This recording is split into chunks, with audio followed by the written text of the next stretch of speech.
Ever walk into a place and immediately know you don't belong? That was me on Saturday night, stepping into the Grand Marlowe Hotel with all the enthusiasm of an unwanted guest.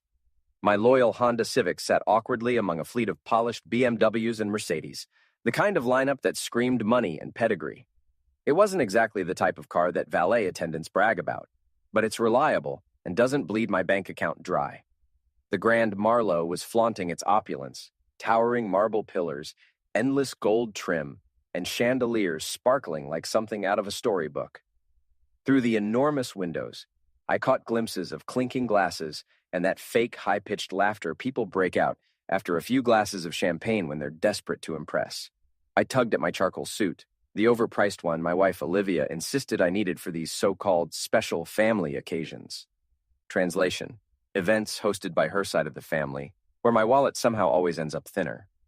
Still, the fit was decent, and for a moment I almost felt like I belonged as I stepped into a lobby that looked like Versailles had been transplanted to the suburbs. The place was buzzing. Waiters in crisp bow ties floated by with trays of champagne that probably cost a week's salary per bottle, while guests draped in designer brands swapped vacation stories about the Hamptons and nodded like they were networking royalty. Everywhere I turned, golden banners shouted about Harold and Margaret Fletcher's 50 years of marriage, an achievement mostly underwritten, at least recently, by yours truly. At the reception desk, a young woman with flawless makeup and a rehearsed smile was scanning names on what looked like the guest list from hell. She radiated that polished kind of politeness that says, "I'll help you, but please don't make this awkward." "Alex Carter," I said, straightening my tie, trying to sound more important than I felt. "Here for the Fletcher anniversary celebration." She scrolled, her manicured finger dragging down an endless screen of names, her brow tightening as she searched. Not exactly a reassuring sign. "I'm sorry, sir," she finally said, her tone already apologetic. "I don't see your name on the list."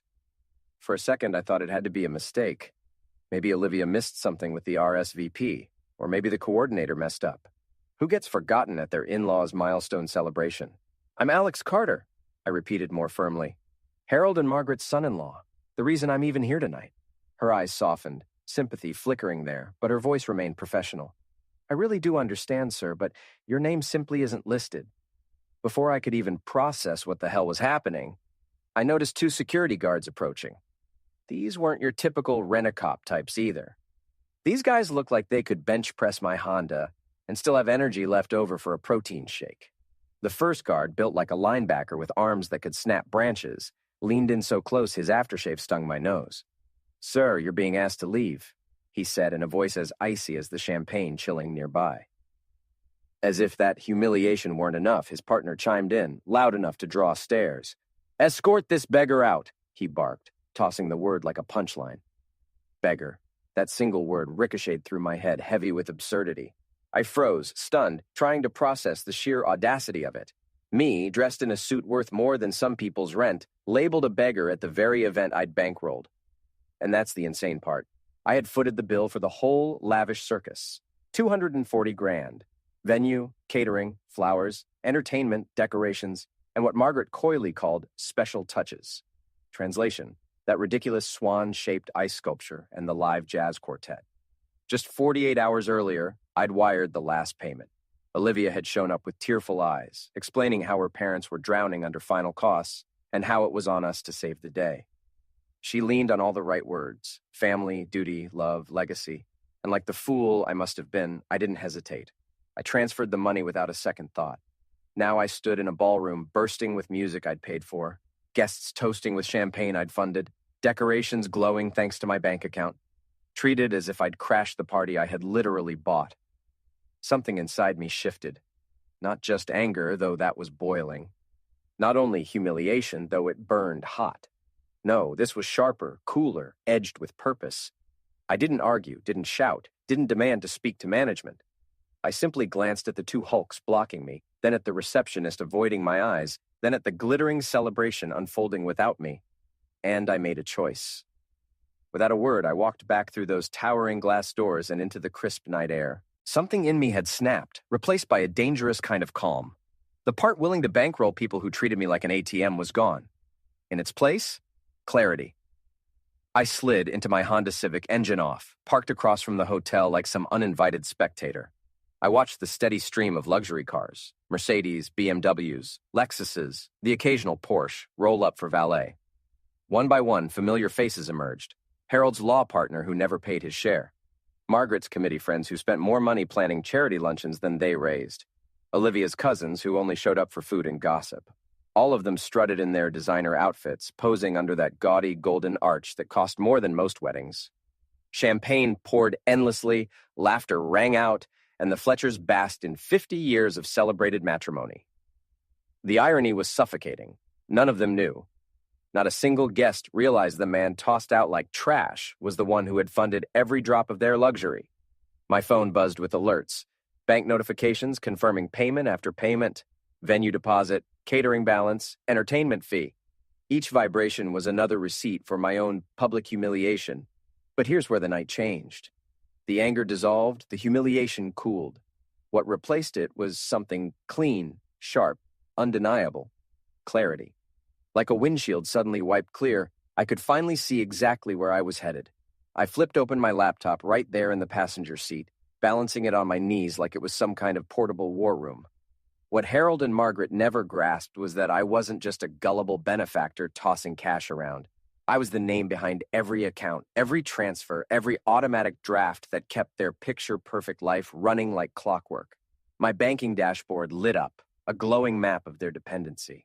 For 3 years, Harold's mortgage overpayments had been draining from my account. Margaret's country club dues, because apparently social standing requires $20 salads and endless tennis matches. Payroll for the staff maintaining Harold's private villa, yes, a villa, complete with full-time employees whose checks I'd been quietly covering. There were more. Business loans I co-signed when Harold needed credibility, luxury car leases, insurance premiums, property upkeep for homes I'd never stepped foot in. It was less a support system and more a web of obligations, with me trapped in the center, catching invoices instead of flies. One by one, I began dismantling it. Cancel transfer, terminate standing payment, freeze account access, delete scheduled transactions. Each click was like pulling a nail out of a coffin I hadn't realized I was in. Gone was Harold's charity fund that never funded actual charities. Canceled. Margaret's flower deliveries for her endless garden parties. Axed. The BMW lease in Harold's name, but on my credit. Signed back when his temporary credit issue mysteriously dragged on for 5 years. The whole teardown took 23 minutes flat. In less than half an hour, I'd unraveled years of entanglement, cutting $240,000 worth of obligations, payments, and transfers. At 9:42 p.m., my phone lit up. Olivia first, straight to voicemail. Then Harold, then Margaret. After that, numbers I didn't recognize. Family, no doubt, realizing the golden faucet had been turned off. By the time I started the engine, my missed call counter read 136. That's what desperation looks like in digital form. Honestly, it sounded like music. The strange thing about being the responsible one in the family is everyone expects explosions, yelling, texts full of rage, shouting matches. But the most devastating weapon can be silence. No scenes, no tantrums. Just surgical precision while you dismantle the system they've been bleeding you with. The next morning, clarity greeted me with my coffee. The kind of clarity that only comes when you finally stop lying to yourself. I decided it was time to see just how deep this rabbit hole went.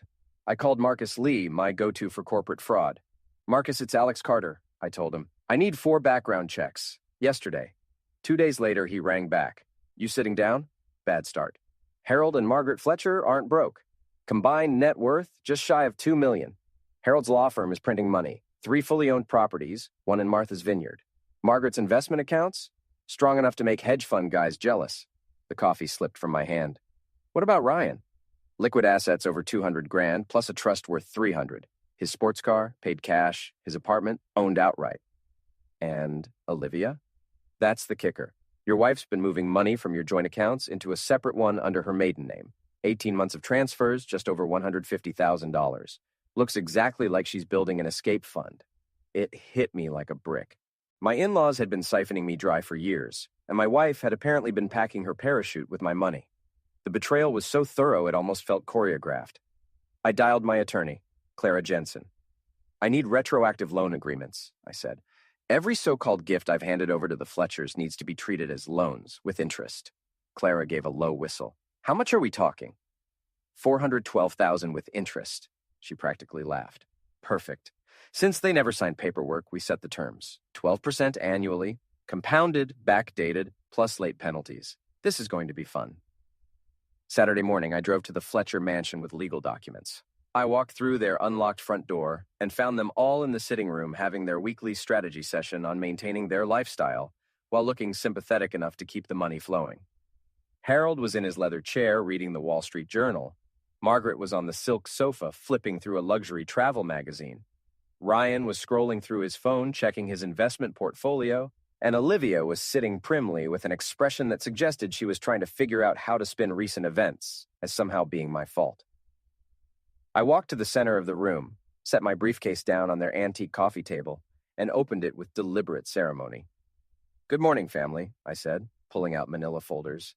"I hope everyone's having a relaxing weekend because we need to have a little chat about our financial arrangements." I dropped the folders on the table with enough force to make them thud against the expensive wood. "You have 3 options," I said, my voice calm and professional. "Option 1, sign these loan agreements and repay every cent over the next 5 years with interest calculated at commercial rates plus a risk premium for borrowers with questionable disclosure practices." I opened the second folder. "Option 2, we terminate all financial connections permanently. You keep what you've already taken. I write it off as a learning experience, and we never speak about money again." I opened the third folder and pulled out the evidence file. Option 3, face a lawsuit for financial fraud, intentional misrepresentation, and unjust enrichment backed by enough evidence to make this a case study for law schools. The silence was so complete you could have heard a pin drop. Olivia tried her sweet, reasonable tone. "Alex, honey, I think you're overreacting. We can work this out like adults without all these dramatic legal documents." That's when I played my ace in the hole. I pulled out my phone and hit play on Harold's recorded confessions from his country club bragging sessions.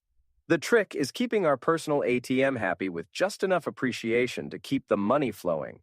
Alex is so eager to help family that he never asks the right questions about whether we actually need the help. The recording continued with Harold's laughter and his friend's encouraging chuckles as he described me as useful but socially awkward, and explained how easy it was to bleed the golden goose without me ever realizing what was happening. Margaret's voice joined in, adding commentary about how I was generous to a fault and how they'd learned to time their financial emergencies for maximum emotional impact. The color drained from Harold's face so fast, I thought he might faint. Margaret looked like someone had just informed her that her entire social circle had been talking about her behind her back. Ryan's mouth fell open, and Olivia's carefully composed expression crumbled into genuine fear. Harold tried to bluster. "This is blackmail. You can't just retroactively change gifts into loans." Actually, Harold, when gifts were obtained through misrepresentation of financial need, it's called fraud. The retroactive loan agreements are the generous option here. Margaret played the family card.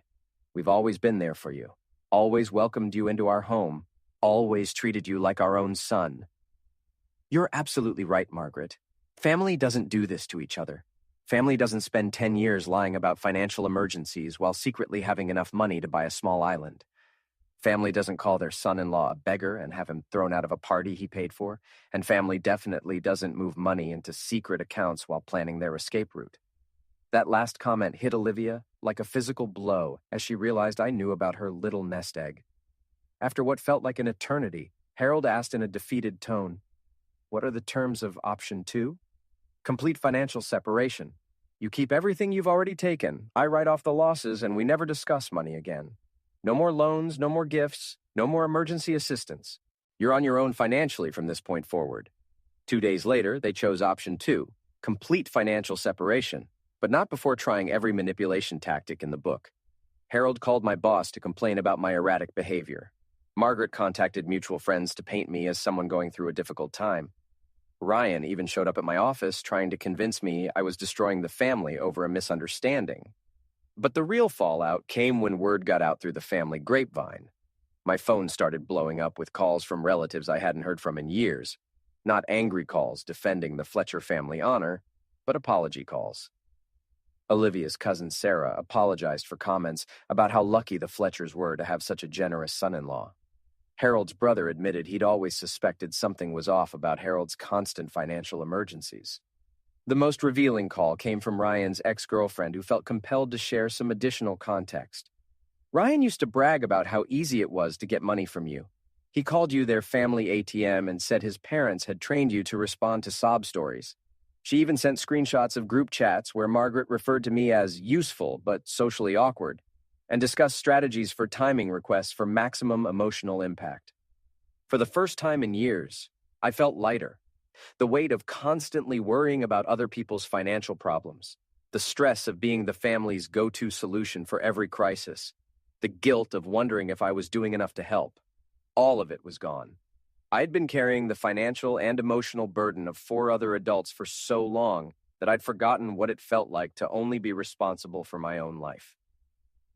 3 months later, I was sitting in a cafe in Prague sipping coffee that actually tasted like coffee when I got a text from Clara with an update that made me laugh out loud. Harold had tried to refinance his mortgage and discovered that removing my name from all those loan guarantees had seriously damaged his credit rating. The man who'd spent years bragging about bleeding the golden goose was now finding out what life was like when the goose flies south and doesn't come back. Cutting off the Fletchers had been like removing a financial tumor. That $240,000 I'd been hemorrhaging annually into their lifestyle suddenly became available for my own life. The first thing I did was pay off every remaining debt I had.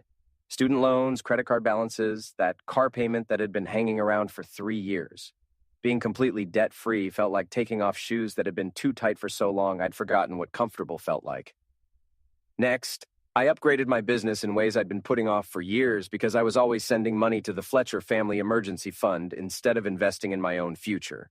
New equipment, better software, a marketing campaign that actually worked. All the things I've been telling myself I couldn't afford while I was busy affording Harold's gambling debts and Margaret's shopping obsession disguised as charity work. But the real game changer was this 3-month European vacation I was currently enjoying. Paris, Rome, Barcelona, Prague, Vienna, all the places I'd dreamed of visiting but could never afford because I was too busy funding other people's dreams of country club memberships and luxury car leases. I was staying in decent hotels, eating at restaurants that didn't require me to check my bank balance first, and generally living like someone who actually had money instead of someone constantly giving it away. Every meal I bought, every hotel room I booked, every train ticket I purchased was paid for with money that would have otherwise gone to fund Harold's wine club membership or Margaret's monthly flower arrangements. I'd even bought myself a decent car when I got back.